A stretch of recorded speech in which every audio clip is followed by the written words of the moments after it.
Isang malusog at ligtas na hapon sa ating lahat. Maraming salamat po sa ating mga taga-subaybay.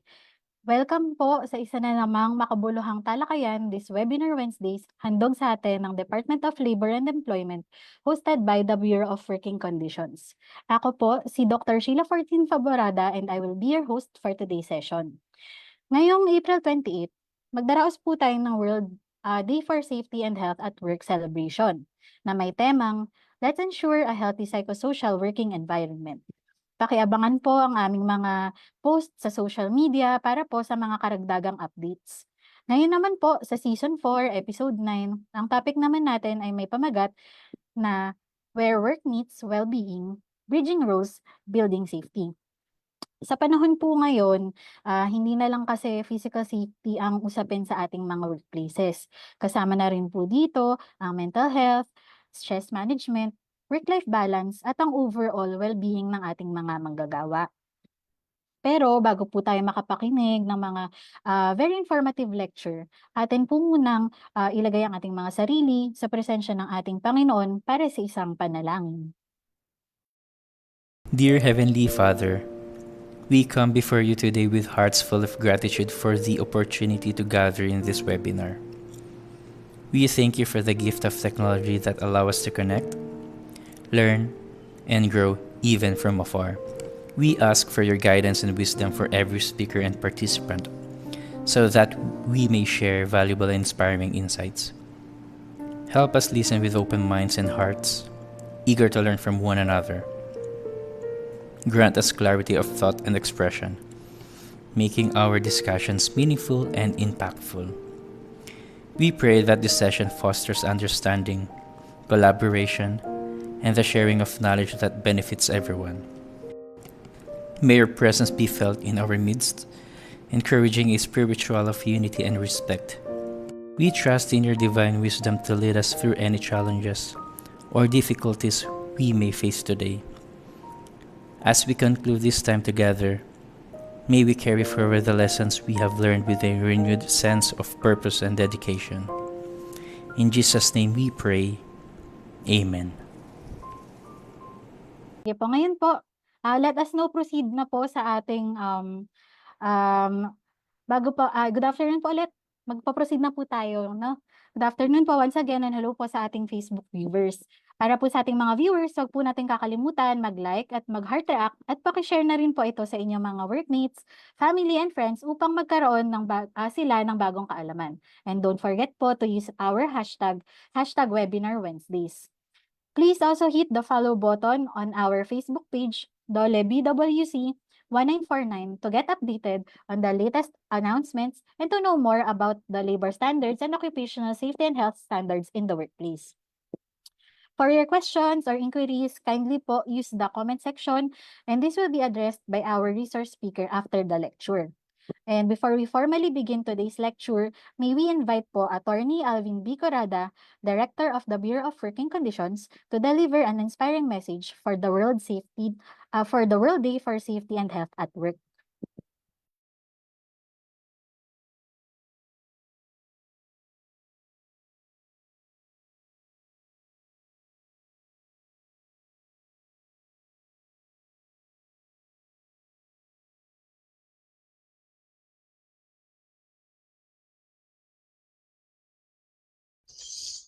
Good afternoon sa inyong lahat. Magandang hapon po sa ating mga Facebook Live viewers and sa ating mga nanonood ng replay nitong webinar sa YouTube account naman ng Bureau of Working Conditions. Magandang hapon po sa inyong lahat. Magandang araw sa inyong lahat. As we celebrate the World Day for Safety and Health at Work, we anchor today's session on this year's call. Let's ensure that safety and health at work go hand in hand with well-being for all. Today's session, where work meets well-being, bridging roles, building safety, is part of our special webinar series featuring 2 episodes led by the Dole Bureau of Working Conditions and 2 more under the Occupational Safety and Health Center through its Webinosh program. Yung activity po natin ngayon is not just about listening. We're actually inviting you all to be part of something bigger than just today's session by sharing your ideas, reflecting on your own roles, and helping build a culture where safety and well-being go hand in hand. Kahit kayo po ay employer, worker, or advocate, kayo po ay may expected role to play in making sure that every workplace is not only productive but also safe, supportive, and humane. And this afternoon, tayo po ay nagagalak. We're glad to be joined by a mental health practitioner. We welcome Dr. Francine Rose Beaufil of the Beaufil Psychological Services Incorporated, who will help us better understand on how well-being, especially mental health, plays a critical role in building safe and supportive workplaces. This is a conversation that matters now more than ever. So we encourage you all to stay engaged, join the conversation, and help us carry this campaign forward in your own workplaces. Because when we work together, safety becomes more than a requirement. It becomes a shared value. Salamat po ulit for joining us this afternoon.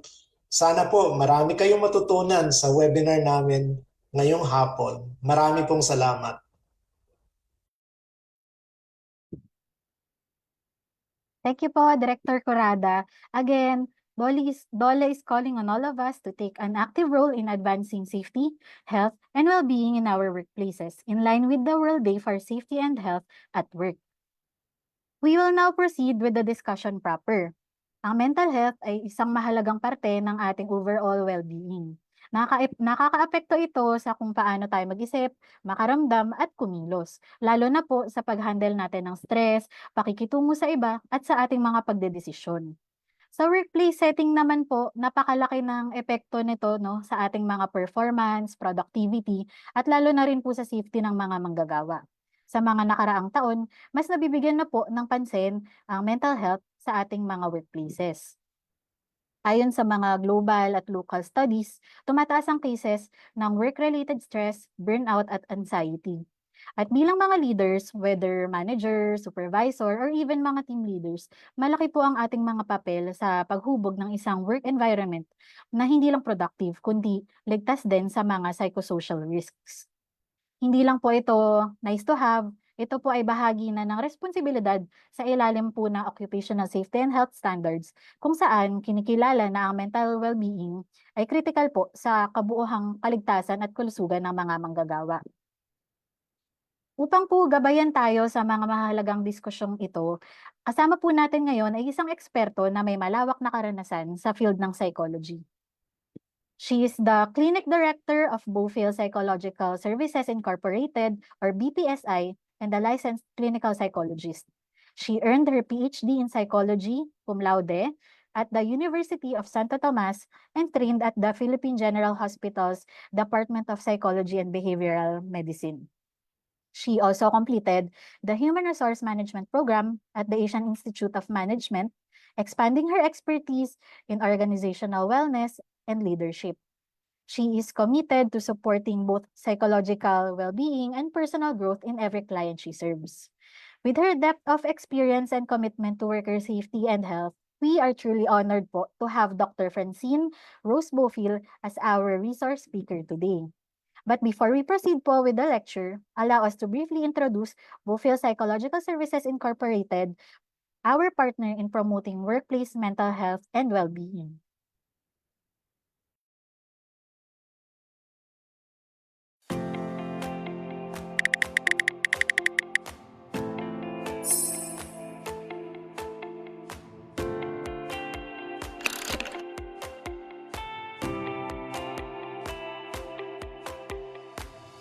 A mental health provider specializing in delivering quality mental health services, psychological research, and assessment. Mission aims to provide psychological services to all individuals coming from different walks of life and reach out to more Filipino people and provide access to their psychological needs, and to also be the hub for psychology students aiming for comprehensive clinical training. Vision to provide socialized psychological services to children, adolescents, and adults. The clinic ensures the services are provided by competent professionals in the fields bound by the ethical guidelines of the profession.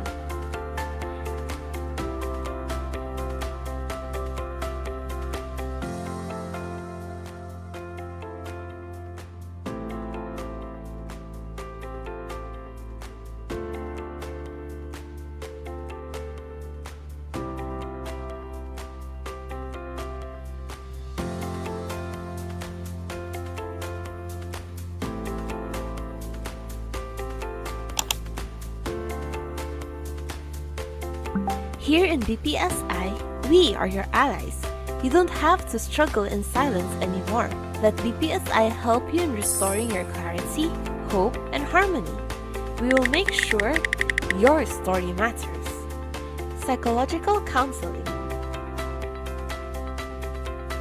psychotherapy, psychiatric consultation, psychological assessment,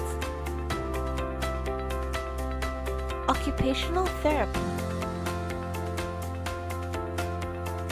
mental health learning sessions, corporate mental health packages,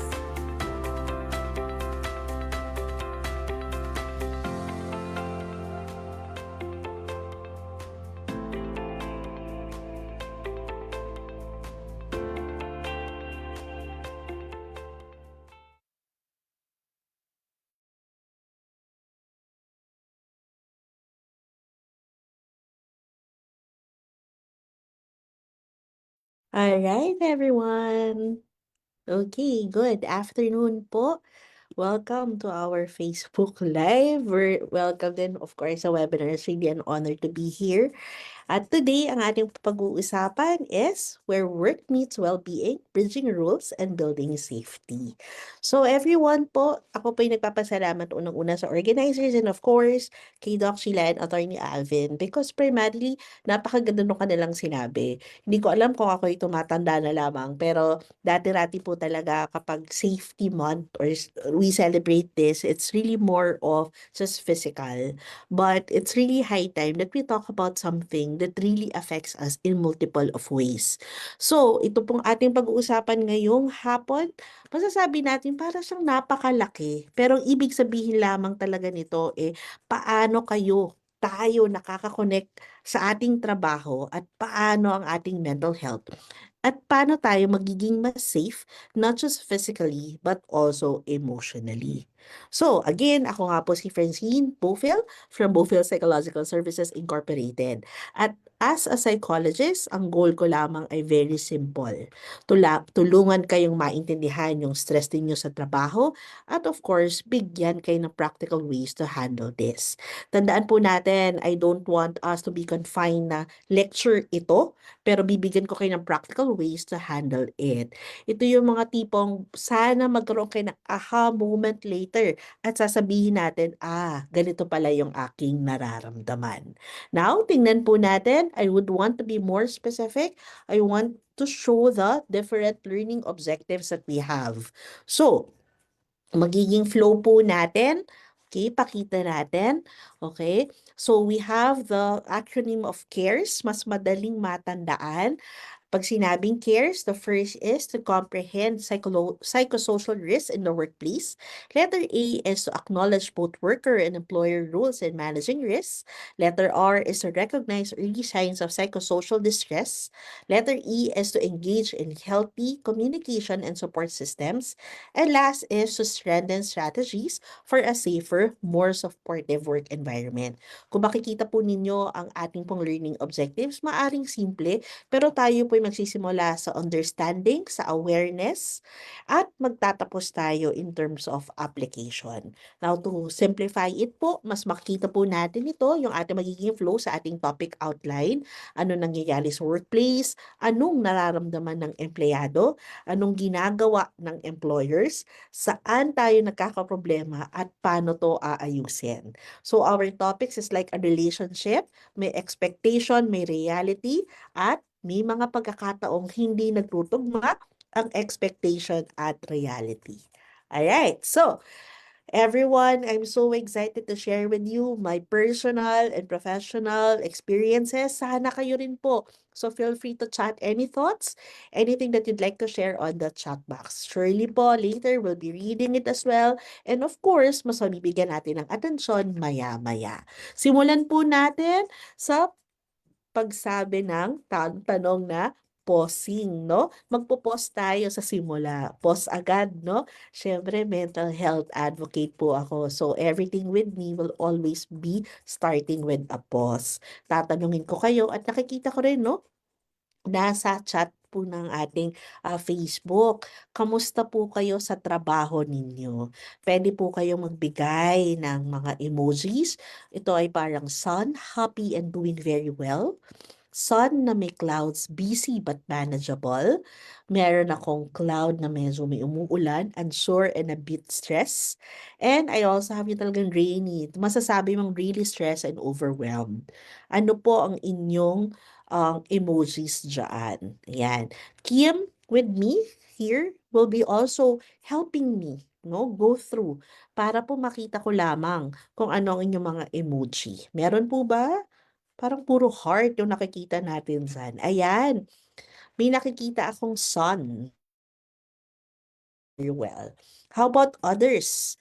Kamustahin po muna natin kayo. Kamusta po kayo sa work ngayon? Are you watching from your workplaces? Maybe also apart from kamustahin, you can also place on the chat box, where are you right now? Which location? Okay? Together with the emoji, whichever you are very much comfortable with. Okay? So I'm seeing some responses already. Some are saying that they're really stressed and overwhelmed. May mga hindi sure. Ayan. Meron namang busy pero kaya pa. Okay? Meron din ako nakikita na happy and doing very well. Ayun, medyo nag-combine ba siya? Ay, hindi. Talagang very happy yung isa dito. Nice to hear that. Okay. So, as a psychologist po, very important itong ginagawa na ito, itong napakasimpleng tanong, kasi kadalasan, hindi tayo nag-check sa ating sarili. Diretso lang sa trabaho, pagod, tulog, repeat. Ayan. So, maganda talaga from the very beginning, we can ask ourselves, how am I feeling? Kamusta ba ako today? Kung ang sagot mo lagi okay lang, deep inside hindi na pala, 'di ba? So, talaga po gawin natin, kaugalian po natin ito pagka simula ng umaga ninyo, bago kayo matapos sa trabaho, tanungin niyo, kamusta ba ako ngayon? Hindi lang kamusta ang status ng ating mga trabaho, kundi kayo mismo. Now, let's try to understand the bigger picture. Thank you so much sa lahat po na nagko-comment sa ating chat box. I hope that you're able to see the importance of this by really honoring one's feeling. So, tingnan po natin. Okay, let's begin with our bigger picture, the psychosocial risk and the psychological safety. Okay?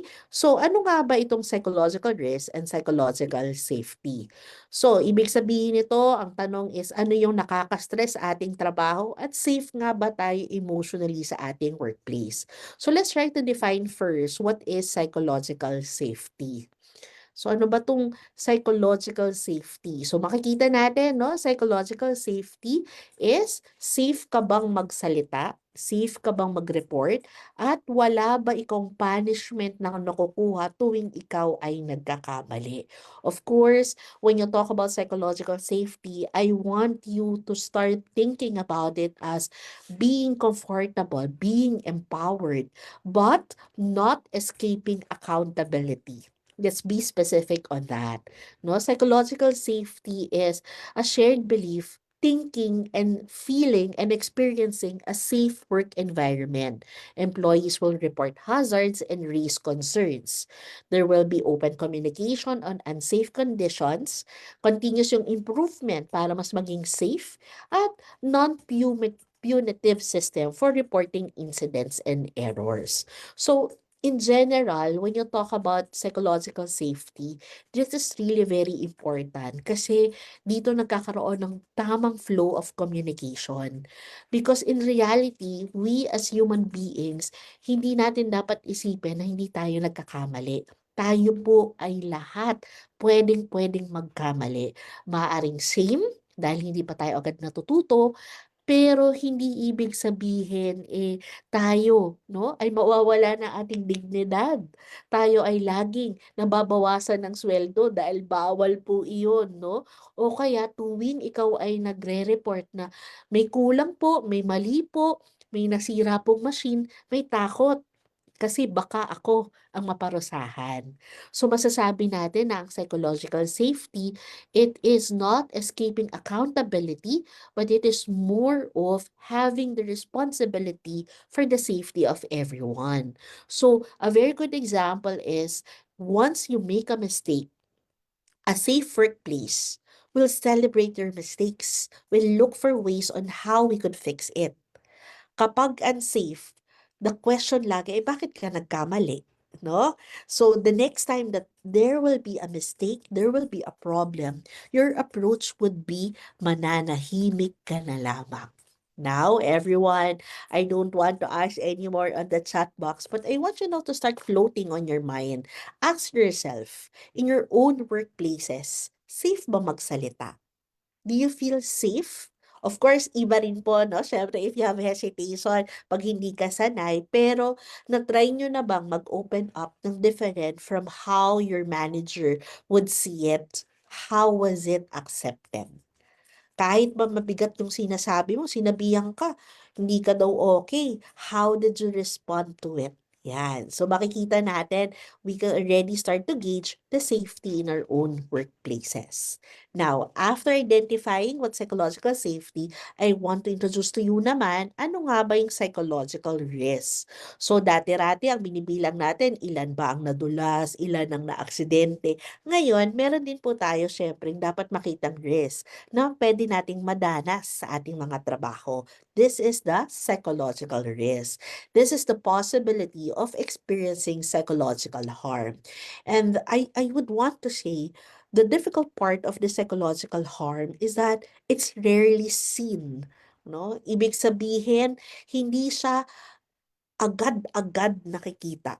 Pwede kasi siyang ma-develop after some time, after the situation, or sometimes some people do not show it agad-agad, or they try to conceal it and it would appear on other ways. So, just to be very specific, when you talk about psychological risk, it is caused by exposure to workplace hazards, include stress-inducing or psychosocial risk factors. It could manifest in physical, laging nagkakasakit, mental, nawawala yung focus, and even emotional responses. So for example, tinatanong lang kayo ni manager, kamusta yung project? Aba, talagang you feel, bakit ako kamusta? Malayo pa naman yung deadline, no? Or you would respond differently or react negatively. So psychological risk affects employees' well-being and even work performance. Dito po natin masasabi na it's the stress, it could be the overload, it could be the emotional strain, and even performance na apektuhan. So ibig sabihin, we can now say, hindi lang pagod yan. Yung pagod na nararanasan nyo, it could already be a risk sa health ninyo. Example, araw-araw OT, walang break, walang support. Ayan. So ako, I would really say, meron ako mga minsan nakikitang establishments o company, parang naging kultura nila yung OT. Kasi akala nung mga tao, wow, yumayaman ako. Dumadami yung aking sinisweldo.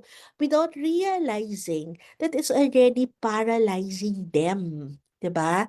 So parang what's happening, paralyzing them na napapagod din sila. Meron din po kasi tayong limit physically and of course emotionally.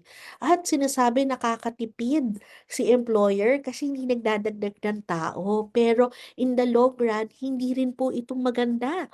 Kasi people would be skipping work without, of course, projection na mag-a-absent siya kasi nagkakasakit. No? So people can be irritable, couldn't sleep, nalilate, and even making mistakes. So, what are we looking at here when we try to combine safety and this risk? One thing that I would say is that we can have psychological safety where we can still feel stress. That's something that I want you to see. That when your organization start to experience or promote psychological safety, it doesn't follow, hindi na po tayo magkakaroon ng stress. Pero what we want you to see is that you can be productive, but at the same time, pagod ka rin. 'Di ba? So psychological safety would be able to enhance teamwork, innovation, and productivity. Psychosocial risk would increase absenteeism, low engagement, work withdrawal, and errors. But I want you to see that there is no such thing as an organization na very high in psychological safety at masasabi mong people would not experience anymore the risk. Maybe there's a low probability but it doesn't follow it wouldn't. Okay? Hindi either or ang ating workplace. Pwede kang okay outside pero struggling inside. Tama po ba? Nakaka-relate ba tayo dyan? Ilan po ba tayo? Pag ilang beses tayo nakapasok sa trabaho that we're present, but inside of us, we are struggling. Yan. If you would be relating on that, kindly chat on the chat box, relate. Ayan. Relate. Ito po yung ating tinatawag na konsepto, isisingit ko lamang, presenteeism. Hindi nga pala absent, pero loss na loss. Ayan. O kaya sabaw kausap. Wala. Aba, parang wala ako nakikita dito sa ating chat box na relate. Yan. Ako po, I would say that there are days I would still go to work na para bang sabaw, para ako nagzo-zone out. And I would want to say, it's okay, it's okay. There are days like that. Pero kung araw-araw, kung oras-oras, ganito ka, baka ibang pagod na yan. Okay? So, with that also, I'd want us to look into our law. Ayan. Ano nga ba sinasabi ng ating batas, no? Tungkol dito sa ating psychosocial at risk at saka ating psychological safety. I think we are all familiar with this one. Mental health is also an OSH concern, OSH. You could refer this no to our RA 11058 and the DO 25225. It says no employers are required to ensure a workplace free from hazards. This includes psychosocial hazards, not only the physical risks, identify, assess, and control this risk as part of OSH compliance. Workplaces must have plans and risk review. So dito po sinasabi talaga ng batas na ang ating hazards ay not exactly just physical. It's already including our psychosocial. Employers must now ensure a safe workplace. At ang pinupunto po ng ating pag-uusap na ito at ng ating legal basis is that mental health is not optional. Hindi po ang mental health programs ay parte lamang ng program o promotion lang o para ba siyang isang buwan lang o isang linggo lang na sineselebrate. Mental health programs should be part of safety. Agree ba kayo dyan, everyone? Dapat po. Because kapag ang sirang machine, nire-report natin agad, pinipilit ayusin. Dapat, pag meron po tayong nakikitang sirang system na nakaka-stress, dapat inaayos din. Right? Hindi pwede nating sabihin na nasa stress sila tuwing ganito, no? Dapat meron tayong ginagawa. That's why it's really very important that when something is going on in our office, we look, we assess, we try to understand why it is happening and find ways to avoid it. Okay? So, apart also from this legal framework, I'd also like to mention this mental health law. Ano nga ba itong mental health law or the Mental Health Act? Ibig sabihin din po nito, apart from mental health to be part of the safety precaution, we also have this mental health in that it says na dapat protected din po ang ating mental health. Dapat may programs ang ating mga kumpanya because this is really very important. The Mental Health Act supports promotion and protection of mental health in workplaces. It provides guidance on integrating mental health policies and programs. Because I'd say when you work through the different mental health programs, you are not just simply complying, but seeing, no, that the well-being of our people is the priority po. Dati-rati, you could, for those who are medyo seasoned na, no, baka mga kaedaran ko, sinasabi talaga dati, mental health problema mo, personal. Ngayon, is already recognized as a workplace responsibility. The workplace can now support our mental health. It is now part of what they have to minimize as part of the risk. Right? So, dati, no, sinasabi sa atin, we deal with it personally. Now, we have to look into our workplaces and see what they can offer, how they could make us more productive. I grew up in a time na ang sinasabi talaga dati is that you simply just have to deal with your own thing, no? Ikaw na bahala sa buhay mo. No? Pero dito, ang ganda ng sinasabi na in our workplaces, we need to see that we also feel safe. We are also have access in mental health services. Sa company ninyo, gusto ko pong makita on the chat box, meron po ba kayong mental health support? Meron po ba? Yes or no? No, ano po ba, or you could place there, what are the mental health support that you are receiving? Marami na po ako nabibisitang companies and the most basic kasi for me should be the presence and dissemination of the mental health policy.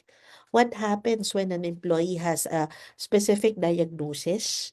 What is our leeway or what is our accommodation for those who really need to work from home? If you're an on-site type of business, no? How about prolonged absences? How do we deal with it? Ayan. Another also, I'd want to ask, when you talk about the mental health access or services, um, do we have linkages? Kasi we have to admit, no, it's a little bit, it's an add-on to our budget. Kaya kinakailangan po talaga mabudgetan ito, maging parte talaga ito. But to what extent? Yan, I would have some companies na, no, sorry po, wala pa po kaming budget, but the mental health policy should be in place.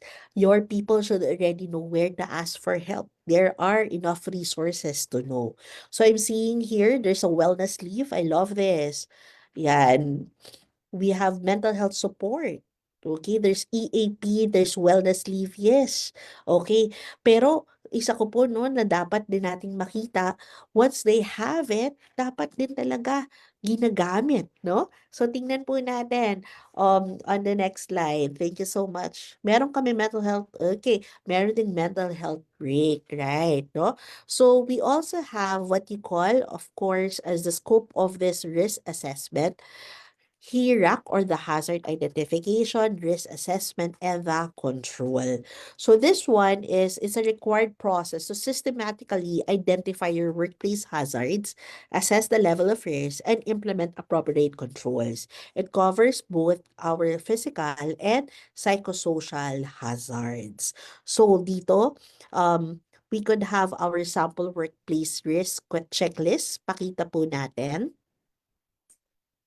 Okay. So for example, yung physical hazard, kamusta po ang inyong um, workplaces, no? Maingay, mainit, okay? Pwede to mag-lead, of course, to injury, fatigue, and physical illness. For those working, let's say, in the kitchen, kamusta po yung ventilation, okay? Another also, no? Meron din ako, ipaparte ko rin to sa physical, yung break time niya, kapag wala ng mga customer, nakadepend, no? So kahit 6 hours ka na, dire-diretso nagkatrabaho, tinutuloy pa rin, no? So kung makikita po ninyo itong risk assessment from the very beginning, yung physical, ang makikita is tatanungin ano ang problema. The next question is gaano kalala, whether physical or the mental health hazard, and paano aayusin. So kung makikita po nito, itong ating ginagawang risk assessment, para kang doktor dito, no? Hindi agad gagamot, hindi tayo agad magbibigay ng solusyon. Titingnan muna yung cause. Yan. So madalas, no, we look into more physical, pero yung stress, hindi natin siya napapansin. So, mabilis makita yung maingay, mainit, pero hindi nakikita yung toxic environment or overload. Mas madaling makita yung physical. Pero syempre, parte rin po yan ha, kasi nakaka-apekto rin siya sa mental. Ako po personally, nahihirapan ako mag-work pag masyadong maingay o magulo. Yan. What if ganun lagi? No? Do you expect your people to be more focused? Syempre, baka hindi. 'Di ba? So, here also, let's move forward towards ano nga ba yung mga sample ng workplace risk. Okay, let's show. Ayan. Workplace actually affect, of course, a lot. We have the mental, emotional, and the physical health. So, kapag sinabing workplace stress, ito yung masasabi natin, of course, work-related, physical, mental, or emotional strain. Maglalagay lang po ako ng disclaimer ha. Hindi naman ko po lagi sinasabi na ang stress ay laging galing lang sa workplace. Pwede rin po sa bahay. Pwede rin po ang burnout ay maging combination. Pero para po sa sake po ng ating discussion ngayon, ang focus lang natin is pang workplace. Okay? So pag sinabi pong workplace stress, everything about work. Okay? Related siya sa trabaho na nagdudulot ng problema sa ating physical, mental, o emotional. Dito natin masasabi na when the job demands exceed coping capacity. I'd always make use of the example, no? You are required to do 10 hamburgers, for example, per hour, but due to high demand of the clients, you are now required to do 15 per hour. So that exceeds already your capacity. Some may be able to do it, but not sustainable. Do you agree? No?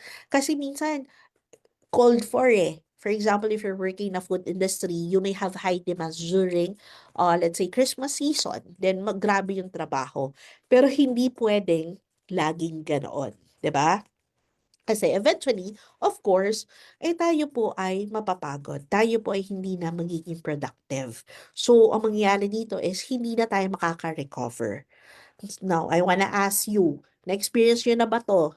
Na may mas maraming hiniling demand sa inyo kaysa sa kapasidad natin.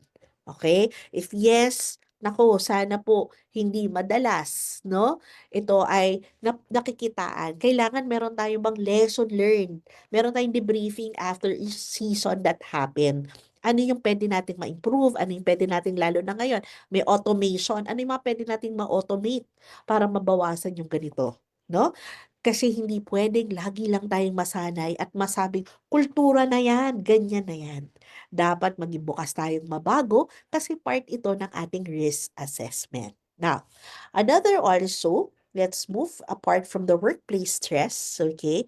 Meron tayong tinatawag na yung job demand and role stress. Ayan, medyo nasabi ko na po siya kanina, no? Yung aking halimbawa sa 5 at sa 10 at 15 na burgers. Pag sinabing job demand, inadequate yung planning, skill and task mismatch, excessive workload, effort-reward imbalance.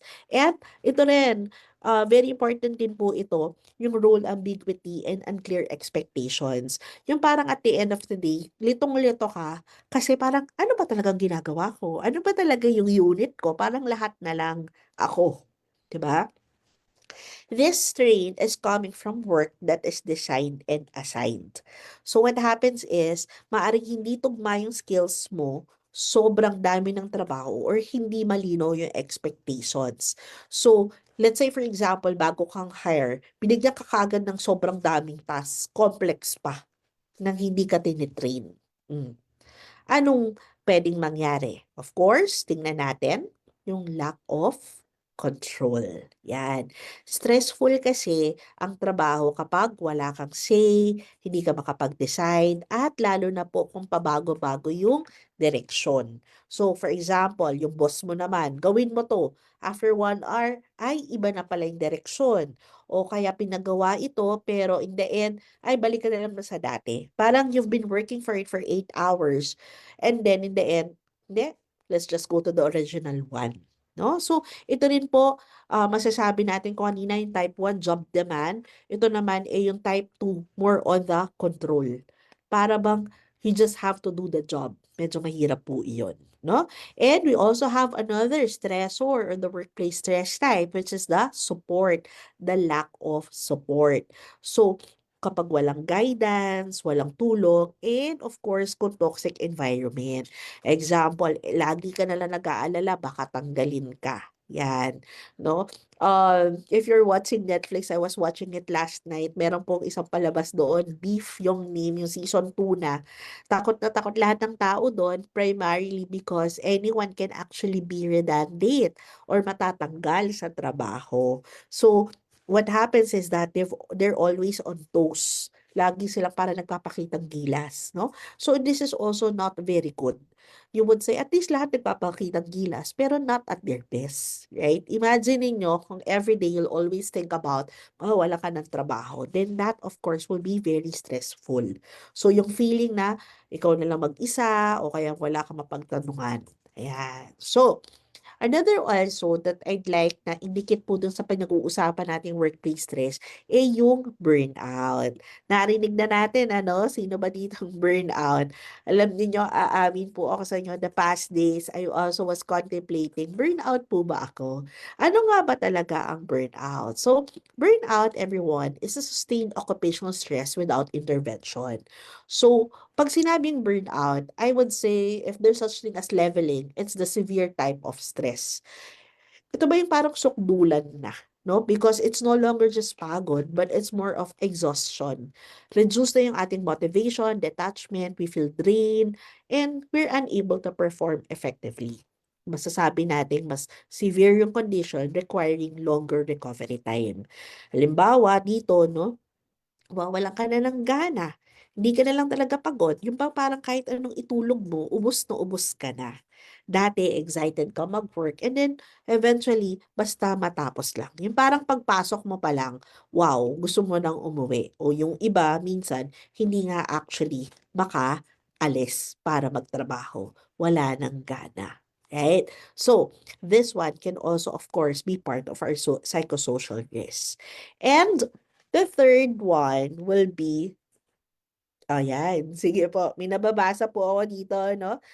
Yes, working as a nurse sa government hospital. Agree po, no? Talagang ang tagal, I would relate this kasi nga lagi nga akong nakaka-check-in sa hospital, yung ang tagal ng endorsement, no? Tapos ang daming kinakailangang beds na bantayan. Yes, agree po ito, no? So, the third naman, ito yung role ambiguity. You know, when you talk about this one, this is not mostly common to people to know that this brings about workplace stress. Pero to be very honest, this is really something that is happening. Okay? Bakit? Ito yung hindi malinaw sa'yo, ano bang trabaho ko talaga? Maaring poor workplace communication or paiba-iba na expectation. And because of this, kung wala kasing clarity, it will lead towards confusion, mistakes, and even frustration. At yung pinakamahaba na epekto or impact sa atin is increased stress and no more confidence to actually, ay, kaya ko ba to? Kasi hindi ko na maintindihan eh. Parang hinire ako as this one, but I do everything.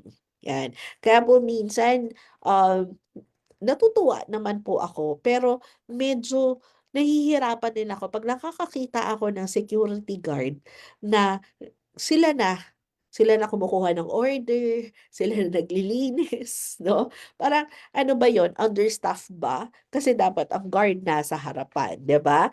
Iba kasi ang scope of work niya. So pag ganoon, parang malilito tayo. 'Diba? So, good example for role ambiguity, sometimes our managers would see us na very empowered. Kaya mo na yan, ikaw na bahala dyan. Tapos ikaw naman confused. Which part po ako bahala? Saan po ako hihingi ng tulong dito? Saan po ba yung hindi clear, no? Ito po ba, scope ko pa ba ito? 'Diba? I would have patients as well na they would cry for this. Kasi parang sabi nila, trabaho ko pa po ba iyon? 'Diba?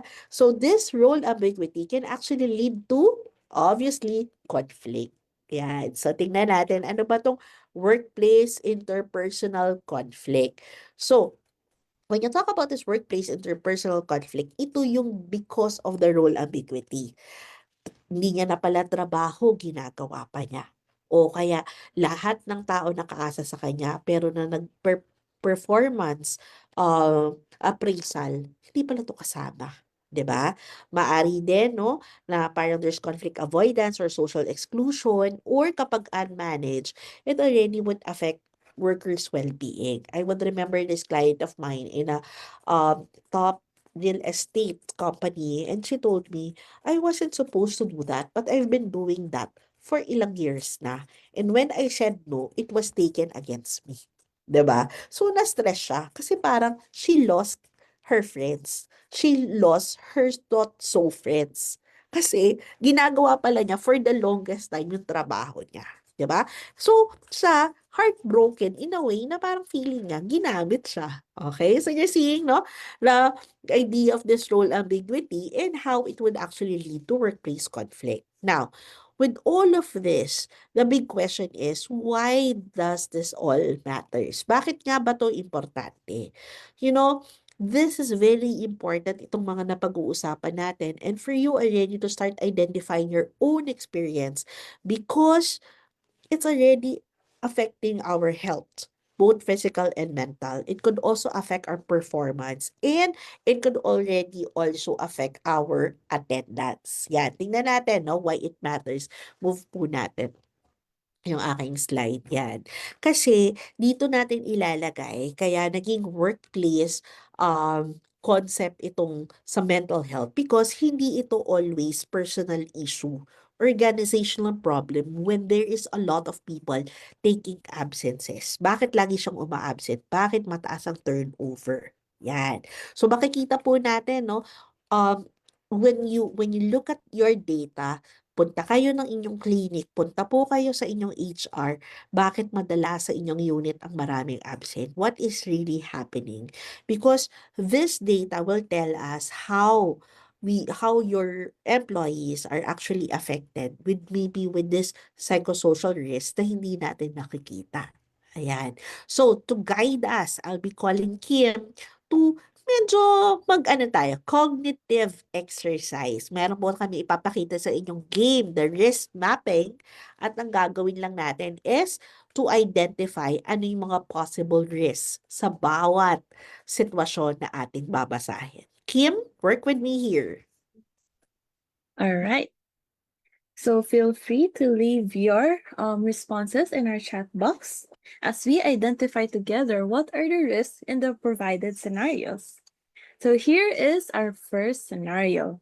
So we have Maria, a customer service representative in a fast-paced BPO company. Recently, her team has been understaffed due to several resignations. Because of this, she has been handling double the usual number of calls every day. She often skips breaks just to meet targets, and she stays overtime almost daily.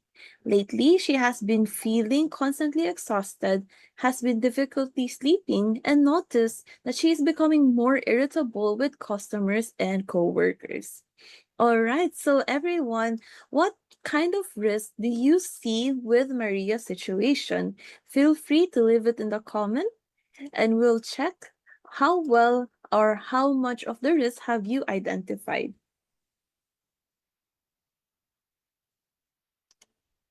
If I may ask, Doc Sheila, how about you? What type of risk do you spot here?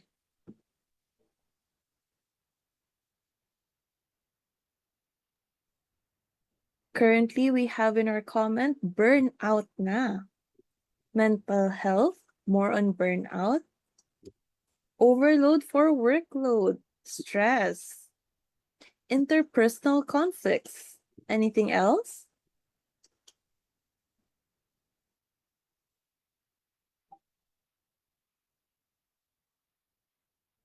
Ayan. Several resignation.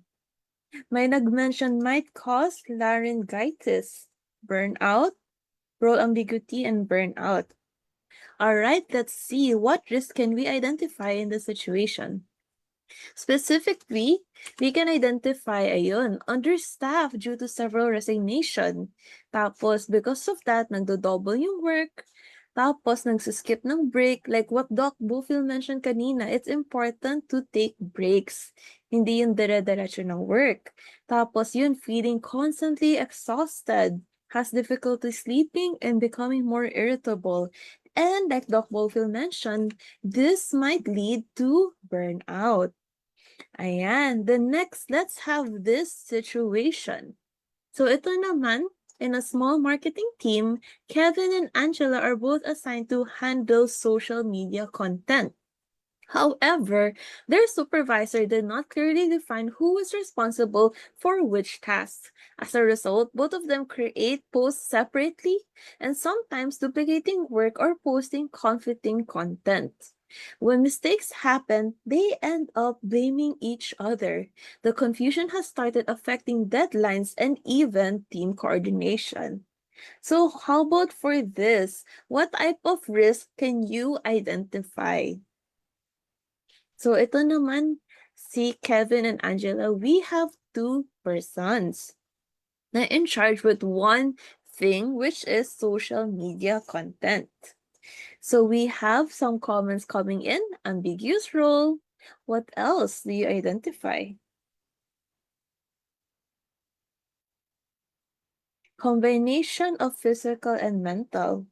Role ambiguity, lack of communication, coordination. What else?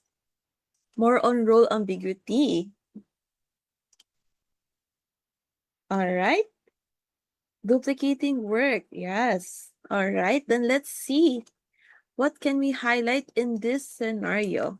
So ayun, we have no clear definition of who is responsible. So role ambiguity, sometimes duplicating work as a result of it, and conflicting content since there's no specific structure. And then when mistakes happen, they end up blaming each other. So miscommunication, interpersonal conflict, and this affects deadlines and team coordination. Now, next, we have our third scenario. So for this naman, in an office setting, a group of senior employees often assigns lighter tasks to their close friends in the team, while newer employees are given heavier workloads. One new employee, our character James, notices that his suggestions in meetings are often ignored, but the same ideas are praised when repeated by a senior staff. Over time, tension builds between the newer and older employees, leading to gossip and a divided workplace atmosphere. So this one, my fellow friends, what type of risk do you identify? So ito naman, we have two scenarios, or at least we have two groups, the senior employees and the newer employees, and we have a specific individual named James. So we have answers coming in, colleague conflicts or interpersonal conflicts. Yes, what else? What other things can you identify? Uncoordinated responsibility, biases specifically. Anything else? Newer employees are given heavier workloads. Ayan. So, let's identify the highlighted portions of this. So first, we have lighter tasks to their closer friends, and newer employees are given heavier workloads. So a possibility of bias. And because of that, other things such as suggestions in meetings are ignored, and tension builds. while gossip and a divided workplace atmosphere results. So, from bias to interpersonal conflict, tapos no equality, ayun, those are the things that we can identify. So, thank you everyone for participating in this risk mapping activity. Allow me to pass the mic back to Doc Bofil to explain or to move forward to our next topic. Alright, thank you so much. Ayan. So I'm happy to see all of you, as much of you are actually responding through our chat box. Okay. So I hope that you could actually make use of the risk mapping as part of your daily, no? Daily talaga, but regular. Regular po talaga na pwede po nating magawa sa ating mga workplaces. Now, as we are moving here towards the experience naman of the worker, let's highlight the pressure, the coping, and of course, yung sinasabi nating silence. Okay? So let's look now. What do we have here? What are we going to talk about in this worker experience? Ano nga ba ang reality of employees? Dito po, no, join me by saying or by placing on the chat box kung nakaka-relate talaga tayo. Totoo naman po talaga, there's really an increase in our workloads and job responsibilities, the pressure to constantly meet expectation, there's job insecurity, increases stress and anxiety, and a lot of factors. You have to acknowledge our economic volatility, change. I have witnessed a lot of companies as part of their mental health support na some were redundant because of the presence, of course, of the chat GPT or of our technology, because some of the tasks can be automated already, though it will not replace, but some tasks can be easily done by others na through technology. And there is also some trends now that are happening that a professional can do end to end, will be able to do from the admin work hanggang sa kanya na yung technical, no? That can also be part of yung sa job insecurity. Now, moving, no, I want to share with you this quick study that I have that I would want you to understand that 87% of our Filipino professionals actually report to have work-related mental health issues. So masasabi po talaga natin, no, na mental health is not simply just an issue na parang everyone could just say na we experience it once in a while. Many companies, many professionals would actually report now. What are the key stressors? The one that we've mentioned, financial instability, job insecurity, and severe burnout. Hindi naman siguro ho tayo dapat maging sensitive na there are also companies, nakita po natin, kumakalat at naibabalita na meron din po na may mga companies pa rin na hindi pa rin nagbibigay ng tamang sweldo or tinatawag nating minimum wage. Meron din po talaga na kinakailangan pa na sabi nga nila ng strike, no? Para mapaglaban ang mga basic law, part ng ating labor law. At ito po ay talagang makikita natin na lahat ay maaaring makaapekto sa ating mental health. Now, what else? What else can we see? Another study, this was done by Mind Nation, no? Another mental health clinic, okay, that among 13,158 Filipino employees, 79% of the employees reported stress, worry, sadness, or even emptiness. What we're seeing is not just a burnout, it's a mental health crisis quietly unfolding inside homes and workplaces. Yan po ay sinabi ng kanilang CMO, si Kat Trevino, no? Also, one of the mental health advocates that I know that really is focusing on the corporate mental health. Now, with this, you could see what are the causes. This would be the financial problem, high work expectation, physical health issues, even still family related problems, heavy workload, personal responsibilities, and lagi talaga the job insecurities. Dito natin masasabi na everything around us could really lead towards itong mental health problem at dala-dala natin ito sa trabaho. So, with this reality that we have in front of us, how can we actually cope? Or they say don't. No? Stress management, paano nga ba to? No? When you talk about stress management through different coping strategies, there are of course healthy and there are those that are not healthy. So, which is which? So, kapag sinabing unhealthy, ito yung sinasabi nating maladaptive already. Kasi hindi po lahat ng nakakatulong sa atin mag-cope, masasabi nating healthy, 'di ba? Example po, yung iba nagse-stress eating, o kaya add to cart. Siyempre, hindi po yan healthy kasi nagkakaroon nga tayo ng financial issues pero add to cart ng add to cart. So, this coping strategies would also affect long-term in terms of our well-being and performance.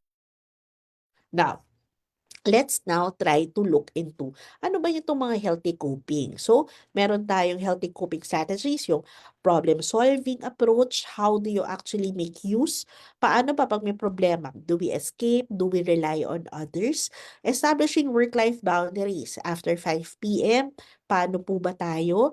Not allowed na ba ang telepono? Or parang hindi ka na maiistorbo o lagi ka nagpapaistorbo? Another also is asking for help, seeking social support. There could always be mindfulness and relaxation technique and physical activity and exercise. Yung last two po, study-based, this is really very good. We need to decompress. Kailangan po nating mailabas yung ating stress. Hindi lang po sa pagkikwento, pagsasalita, hindi lang ito sa add to cart, hindi lang sa pagkain, but in other ways. Our physical health could help us also manage our mental health. Now, if we have this healthy coping, I'd also like to put a bit of emphasis dun sa ating maladaptive coping. Ano-ano nga po ba yung mga unhealthy coping na maaaring nagagawa natin in one way or another? So, example, unfortunately, substance misuse. No? Ako minsan, ginagamit ko rin po, no offense po, no? Yung kakasobrang kating ko na, amoy na, umaga pa lang, masakit na ulo, kinating ko na kaagad. Pero syempre, no, mas seryosong usapan. Yung sa substance misuse, others, unfortunately, could lead, no, towards the use of the substance. Avoidance coping, aggressive responses, sleep disturbances, sobrang tulog o minsan hindi na makatulog. Ito yung sinasabi ko kanina, yung retail therapy or yung stress eating or hindi na nakain. So, be honest everyone, which one are you guilty? Lagi na lang bang reward, o deserve ko to? Ayan. So, ano nga po ba ang kinakailangan talaga natin gawin? Of course, apart from the healthy coping, we also have this one, itong staying silent. Okay? So just in general, no, yung pag-stay silent, isa rin po ito nagiging problema, no, sa atin ng ating mga employer na sometimes we just stay silent tapos bigla na lang tayong parang sasabog. Ayan. So that is something, no, that we could say na mahirap, no? Mahirap natin na um masolusyonan when people already start to stay silent in the workplace. Ayan. Sige po. I'm gonna move a bit forward towards our reality naman ng ating employer. Ayan. If kanina we highlighted the reality of our employees, we'd also be highlighting this time the reality of our employers. So ano nga ba? Baka meron po dito sa ating live na mga employers natin. So, as leaders, we also have what we call as the dual role, no? There is this, we need to have results, but we also have to take care of our well-being. Marami po akong tinitake care na companies na they also would want me to equip their leaders to know how their leaders can ensure that there is output, the business is successful, but at the same time, not abusing naman, of course, their employees. Leaders are in this very critical position on how they could be responsible in meeting both, right? They need to help us manage to minimize the psychological or the psychosocial risk. So how do we put it? How do we actually work through it? Well, we have what we call as the inclusive leadership. This one emphasizes support, respect, and understanding. Dito magagawa if there is enough policy, there is feedback system, and of course, a culture of care.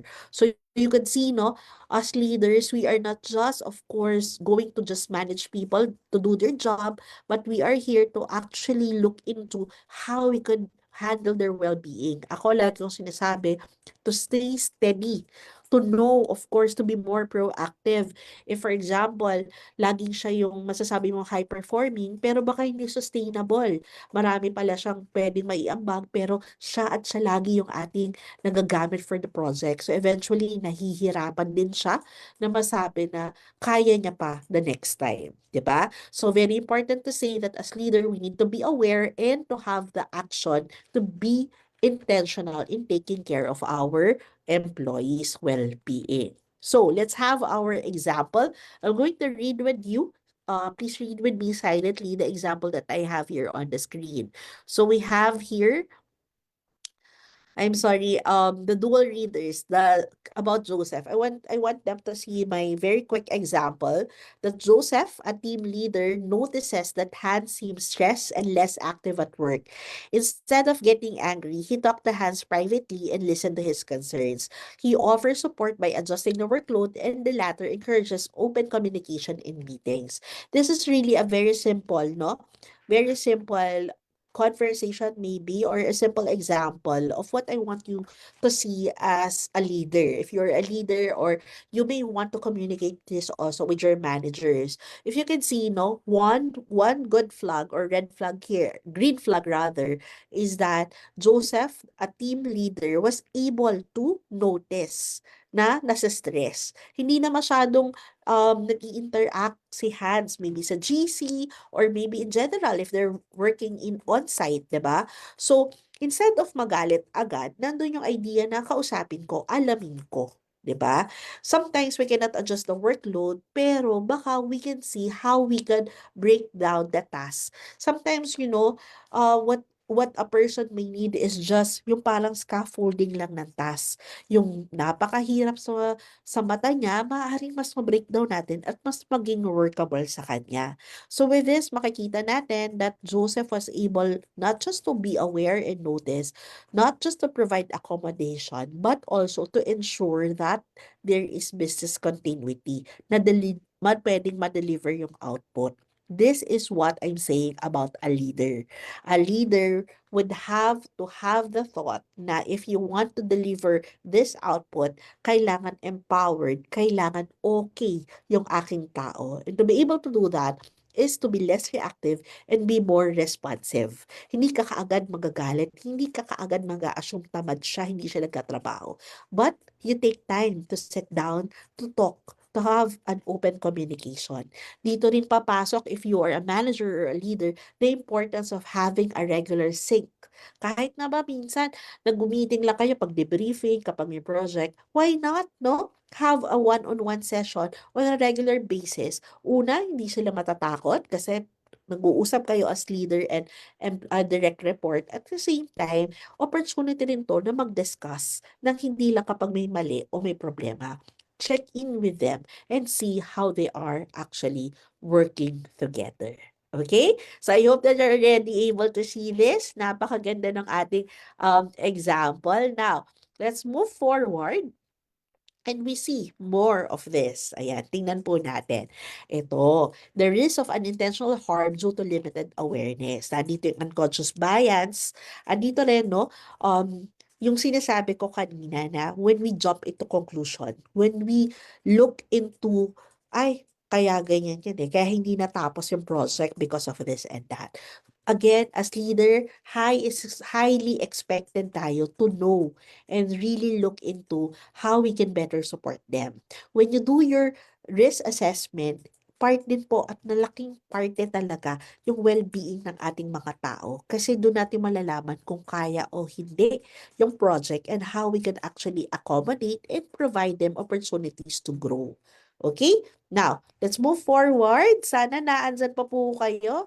Mas nakaka-relate ba tayo? Ako po, no, very ideal yung na-share ko sa inyo regarding sa ating mga leaders. Sana meron po tayong leaders sa call na ito. I hope that you're already getting on how we could promote mental health in our workplaces.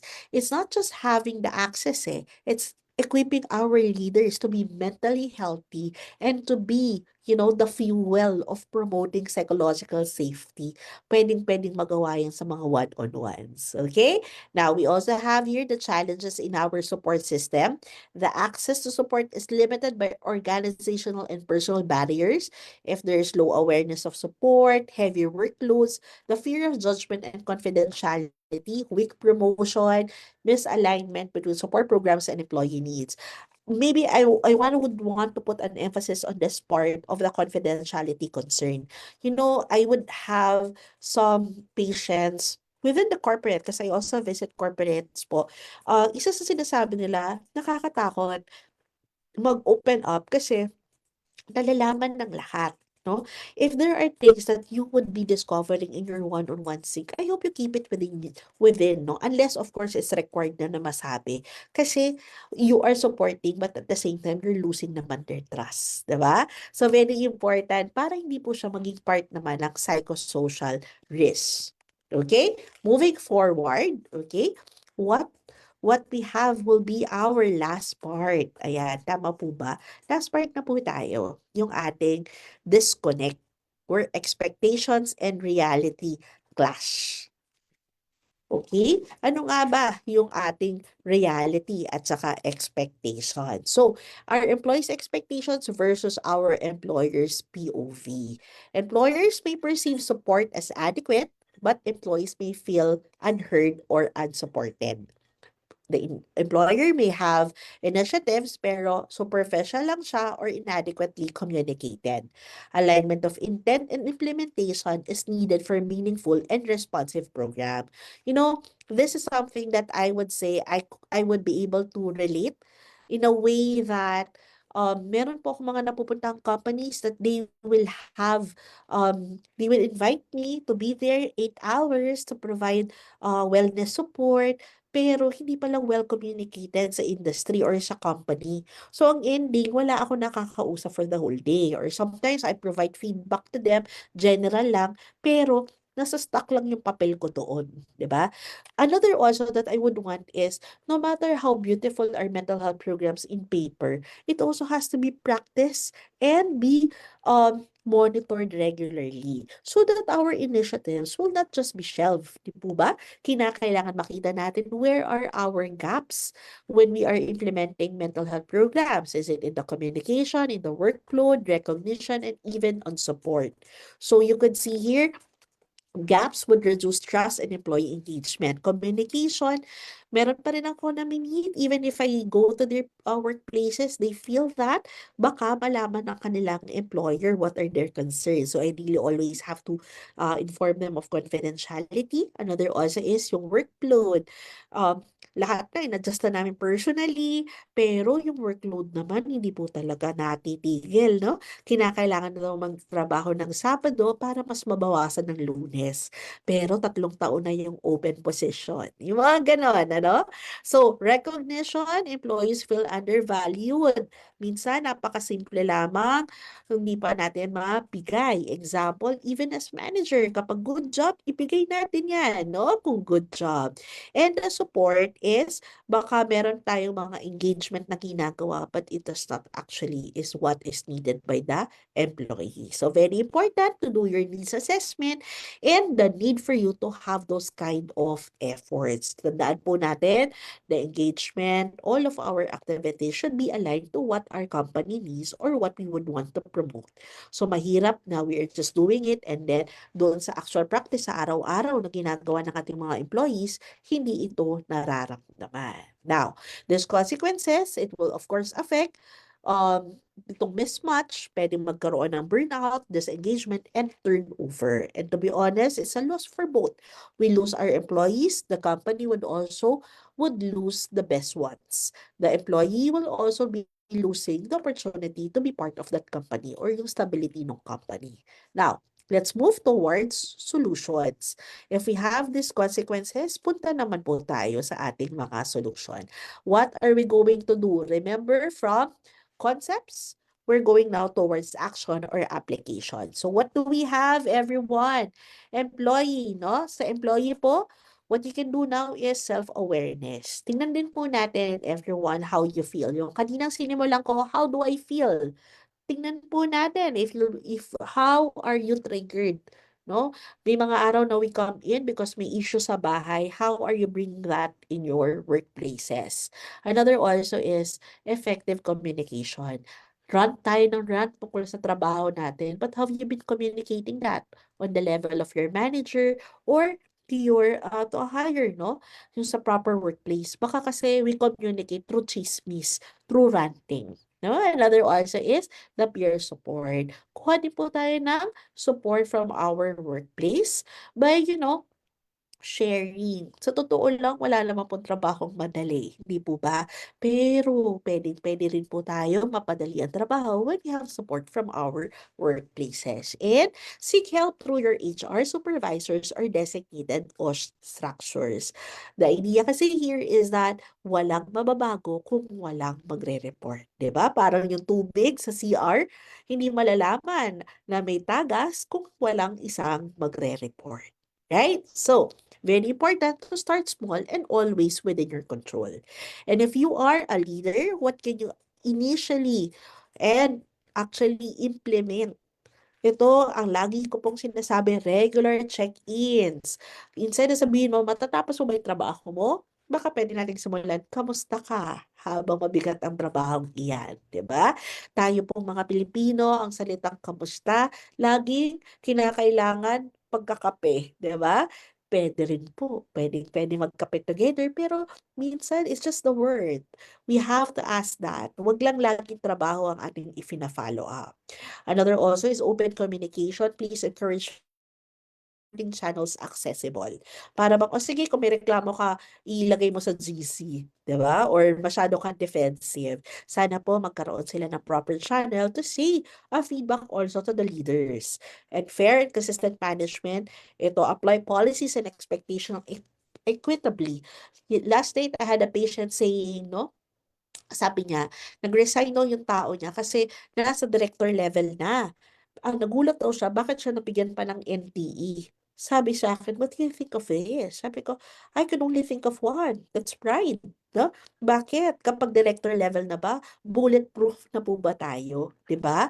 We have to see also na if there are incidents that require explanation. Number one, NTE is not bad. It's an opportunity for you to explain. Second is, identify mo, problema ko ba ito? Something that I need to be accountable for.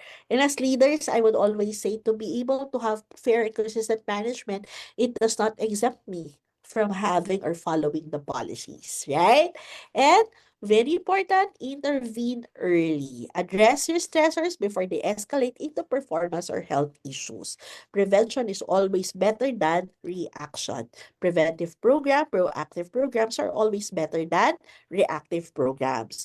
Madalas, naku, pag October, pagod na pagod kasi they would say there is the mental health day. Ang dami nagbibigay ng mental health talks, nag-i-invite ng psychologists, psychiatrists sa kanilang workplaces. Paano naman po sa ibang buwan?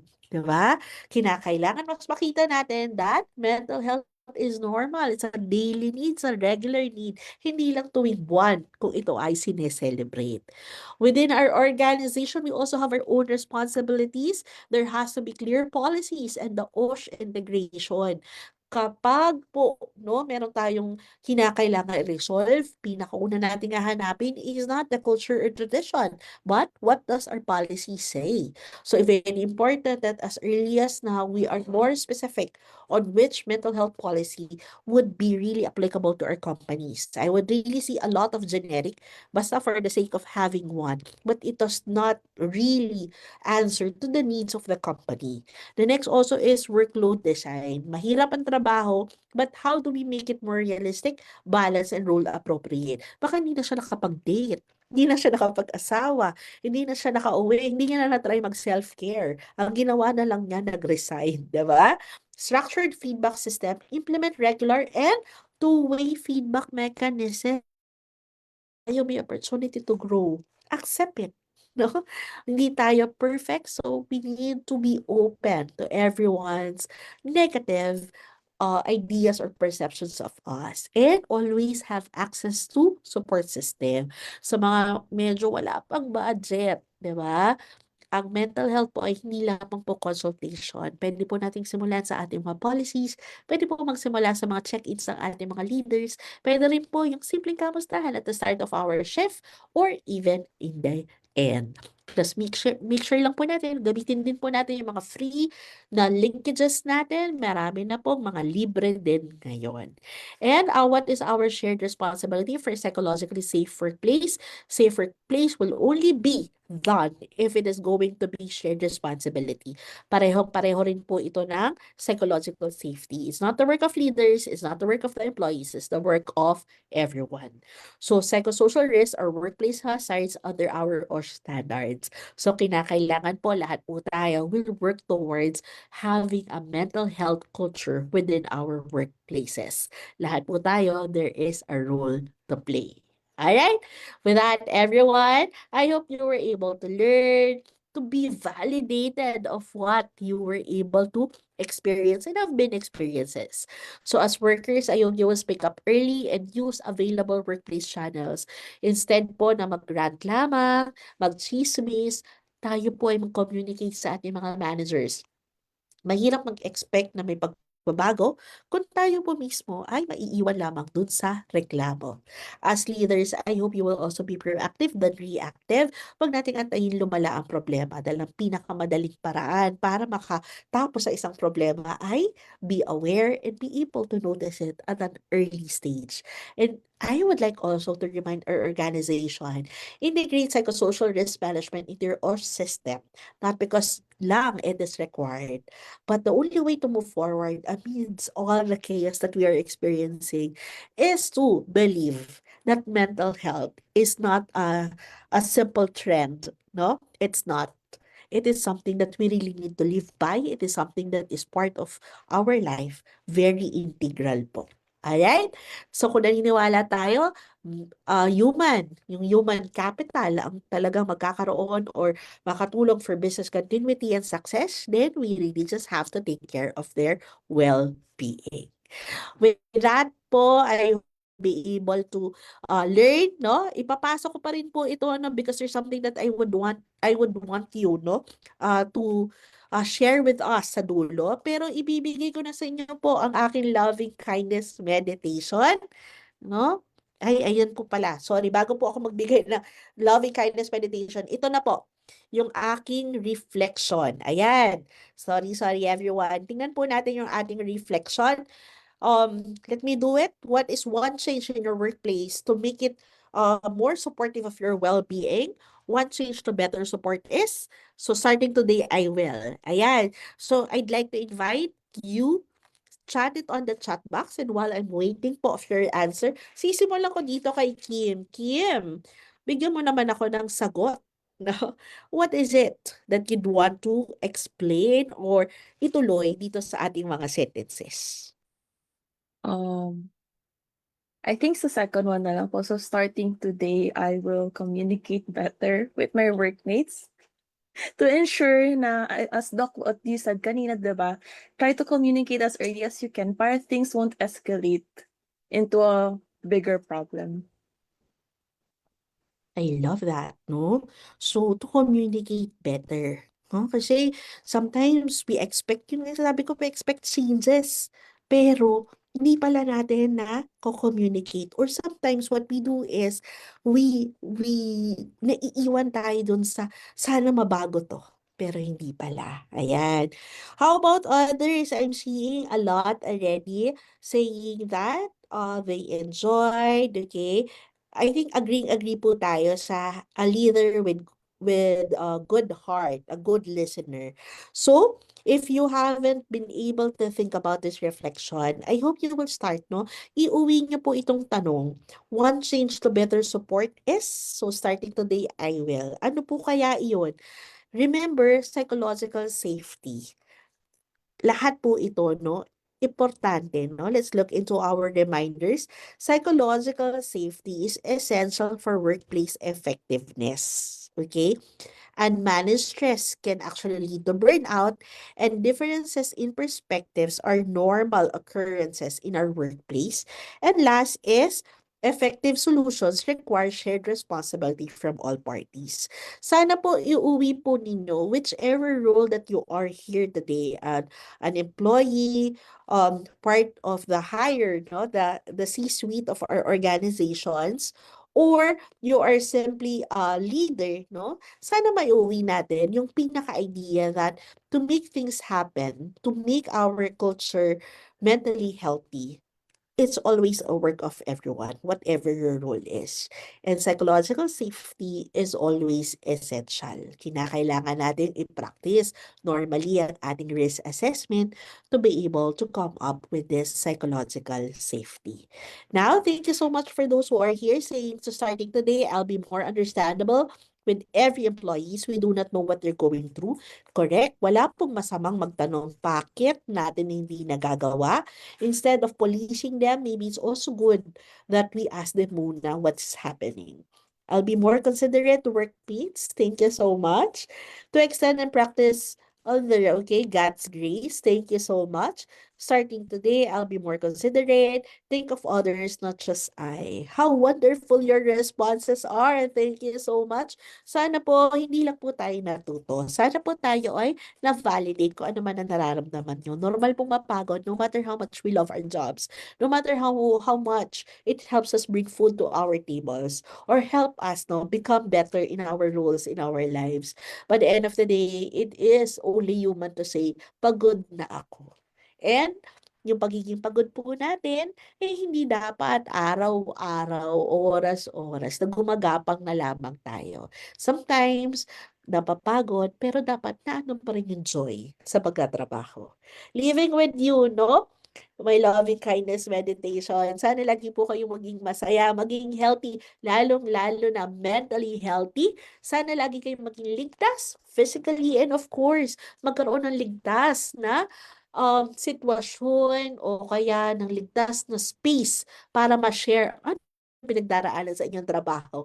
At sana mabuhay po kayo ng panatag. Sana po lumapit tayo sa DOLE, hindi lamang dahil meron tayong irereklamo, pero magkaroon ng iba't ibang paraan. Paano pa mas mag-enjoy at mas maging makabuluhan ang ating growth sa ating mga trabaho. Kung kayo po ay nag-enjoy, allow me to take this opportunity. Thank you everyone. If you have questions, of course, I will still be entertaining, but I'd like you to encourage ito po, no? Sana po i-follow nyo naman po kami sa aming mga accounts. We have social media, we have Facebook, we also have our TikTok, a lot po. We also have LinkedIn. Kahit saan po kayo komportable, tara po, connect po tayo. Maraming salamat. Please let me know if you have any questions po. Thank you so much po, Doc Francine. Sobrang kitang-kita naman po, relate na relate lahat natin mga Webinar Wednesday na viewers po, no? And I'm sure po marami po silang natutunan sa ating lecture ngayon po. Kahit ako rin po, ang dami ko pong natutunan sa inyo ngayong episode po. Yan. And with that po, no, punta na po tayo sa question and answer natin. We are now going to start answering the questions submitted today po during this presentation. But you can still submit po yung mga questions nyo through the comment section. And Dr. Bofill will be happy to share answers and advices po. First po, how do you integrate psychosocial risk, stress, burnout into traditional hazard identification and risk assessment or hierarchy methods po, Doc?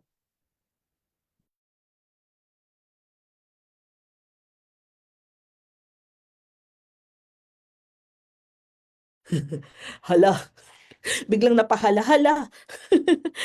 When you talk about integrating, ako would always say, no, when you make use of the hierarchy methods or the risk assessment, there's always a need for us to start talaga with noticing, no, or observing, okay? So for example po, no, yung kanina po na-share ko sa inyo, yung sa stress at burnout, even yung psychosocial kasi medyo hirap tayo makita to outside, 'di ba? Kasi hindi naman to naka-label sa atin.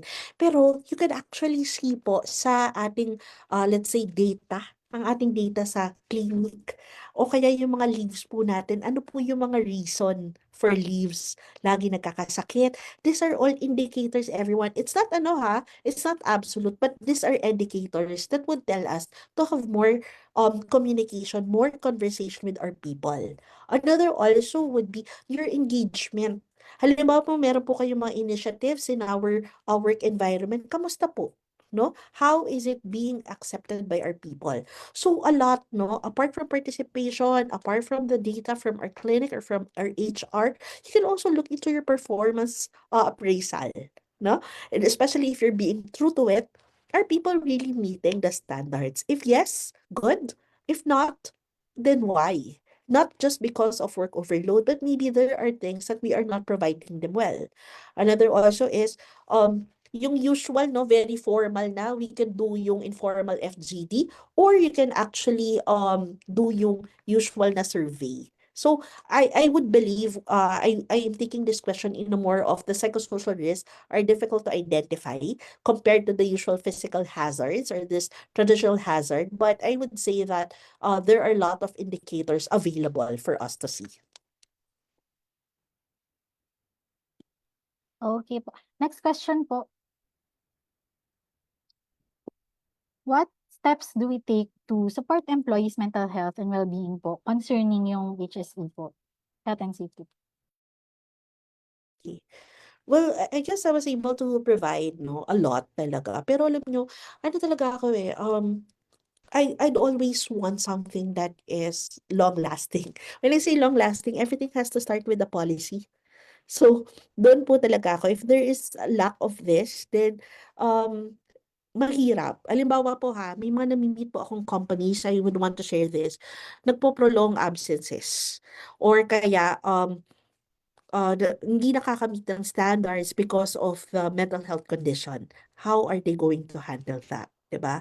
Again, pag tinanong ko muna, what is your policy saying? So, medyo hindi na ibibigay kasi wala ito. So, for me, when you talk about the steps in terms of supporting employees' mental health and well-being, it's really more of, apart from noticing and observing, we also have to ensure that there are plus policies in place.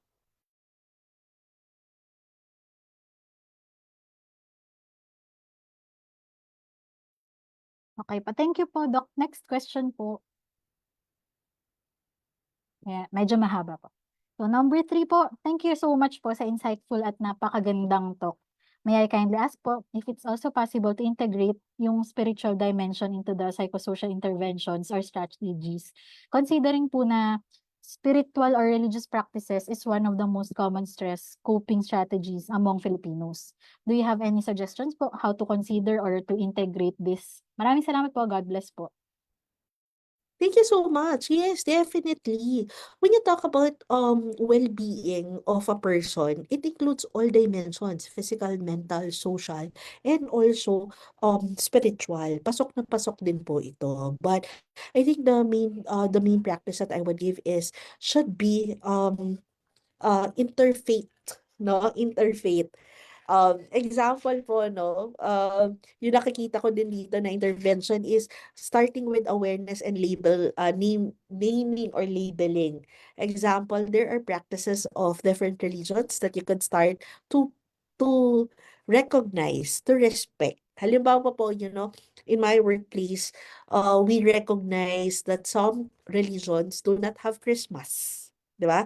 So we changed the name of Christmas into a Thanksgiving party to really welcome everyone. Another also is that activities should also be considering this. For instance, during the Lenten season, there may be a psychospiritual. Okay. Another also could be invitation, no, on how people could really look into practicing their spiritual dimension. So para sa akin, pag sinabing very common ito, madalas sa atin in a way na minsan sabihin natin bahala na ang Diyos. Agree naman po, ito ay ating cultural na response. But at the same time also, it doesn't follow na we would always be just neutral. Hayaan po natin magkaroon tayo ng activities also na religious by nature. Yung isa kong mga nasabi, yung retreat, recollection, but should not be mandatory, everyone. Okay? I would say na dapat required siya. Hindi po everyone, especially if they are not practicing. It should not be taken against them. Remember, that's a workplace discrimination, right? So, kung sa importante, pwede nating integrate, but only has to be optional. Not everyone's ready, baka yung iba nagsi-self-care using the spiritual dimension sa intervention na yon, pero sa iba, na-stress pa sila lalo. That's another psychosocial risk. Ayan po. Thank you po. Yun na po yung last question, Doc. Once again po, maraming salamat po sa inyo, Dr. Francine Rose Bofill, for being with us today. Do you have po any final thoughts po to say to our viewers? Naku, siguro maybe I would really just emphasize that if there is no initiatives within your company sa mental health, it's not yet the end of it, right? Doon papasok yung ating responsibility to make it known that this is needed. And for me, I'd always say this na mental health is no longer just an option. It's a need already. For us to be able to feel safe, then we have to consider making initiatives and also our responsibility. Bawasan ang pagchichismis sa trabaho dahil tayong lahat po ay may responsibilidad to make our workplace talaga na safe para bawal, no? So, bawal. So, pinakahuli po, sasabihin ko, wag na wag mag-atubiling humingi ng tulong. Kung ito'y mahirap na trabaho or you just would want to say how difficult your work is, then just please ask for help. Thank you po, Doc Francine. And now po, maraming salamat po sa mga nagsabot po ng mga questions natin. Kung meron po kaming hindi na sagot ngayon, rest assured po na ang aming pong social media team ay sasagutin ang inyong mga inquiries later. And ngayon po, karagdagang announcement lang po, the Bureau of Working Conditions will be conducting the episode 10 on April 29, 2026, entitled Your Role in a Healthy Workplace, Recognizing and Addressing Psychosocial Risks, for next week's Webinar Wednesday episode. For our viewers naman po, we heard you. Certificate of attendance is now available. Please scan lang po yung QR code na ipopost po dito sa screen to access po yung evaluation form. And reminder lang po, please ensure correct spelling of your name and email address. And also kindly allow po sufficient time po for the processing of and sending of your certificates. You may also send us an email at ask@bwc.dole.gov.ph or you may call our Dole hotline 1349. Again po, please follow us at Dole BWC 1949 on Facebook, X, formerly Twitter, YouTube, and Viber to stay up to date with the latest announcements and activities from BWC and Dole. I-share nyo na rin po ang video na ito sa inyong mga friends, family, and colleagues. At huwag natin kalimutang gamitin ng hashtag Webinar Wednesdays para mas marami pa ang maging informed sa mga programa ng BWC, Dole, at ng kanilang mga attached agencies para sa kapakanan ng mga manggagawang Pilipino.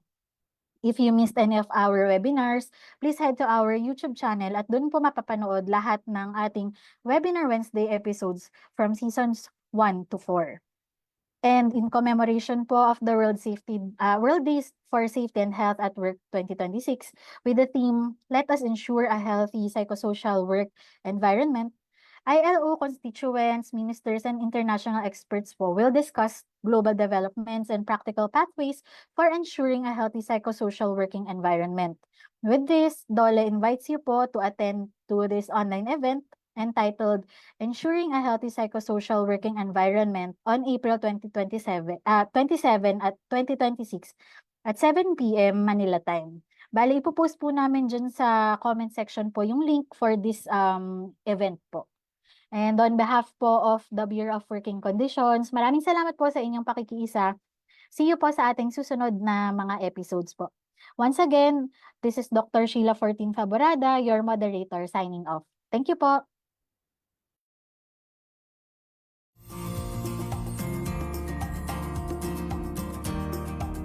Para sa mga katanungan at karagdagang impormasyon, maaari po tayong tumawag sa Dole Hotline 1349 o sumambili sa mga Dole Regional Field Office na nakakasakop sa inyong lugar paggawa.